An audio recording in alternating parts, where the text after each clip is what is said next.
हसन, हानिया और छोटे सफेद खरगोश की रोमांचक यात्रा एक सुंदर हरे भरे गांव में हसन और हानिया हर दिन खेलते, हंसते और खुश रहते थे।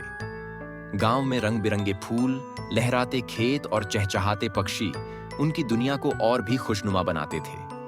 एक दिन खेलते खेलते उन्होंने अपने बगीचे में एक छोटा सफेद खरगोश देखा जो उछल कूद कर रहा था।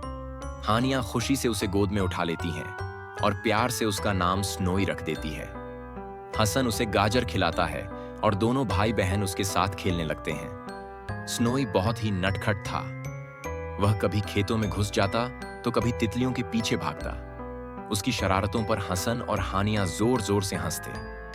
पूरा दिन यूं ही खेलते हुए बीत गया और जब शाम होने लगी तो अचानक उन्हें एहसास हुआ कि स्नोई कहीं गायब हो गया है। उन्होंने बगीचे में चारों ओर देखा, लेकिन वह कहीं नहीं मिला। हसन और हानिया ने गांव में स्नोई को ढूंढना शुरू किया।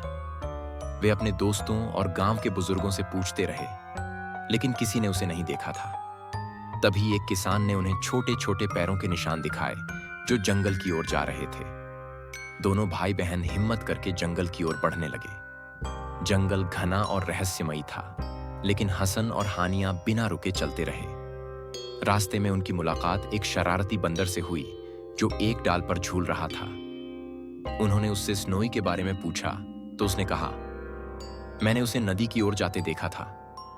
आगे बढ़ते हुए वे एक समझदार उल्लू और एक धीमे लेकिन मददगार कछुए से भी मिले, जिन्होंने भी वही बात बताई। जब वे नदी के पास पहुंचे तो देखा कि स्नोई एक झाड़ी में फंसा हुआ था और पास ही एक चालाक लोमड़ी उसे घूर रही थी। हसन ने जल्दी से एक लंबी लकड़ी उठाई और झाड़ी हटाने लगा, जबकि हानिया दौड़कर स्नोई को गोद में उठा लेती है। लोमड़ी को कोई मौका नहीं मिलता और वह जंगल में भाग जाती है। स्नोई को सुरक्षित देखकर हसन और हानिया बहुत खुश हुए।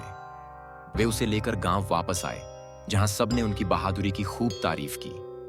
घर पहुंचकर उन्होंने स्नोई के लिए एक सुरक्षित कोना बना दिया ताकि वह फिर से कहीं खो न जाए। उस दिन उन्होंने एक बड़ी सीख ली, जिम्मेदारी और देखभाल करना बहुत जरूरी होता है।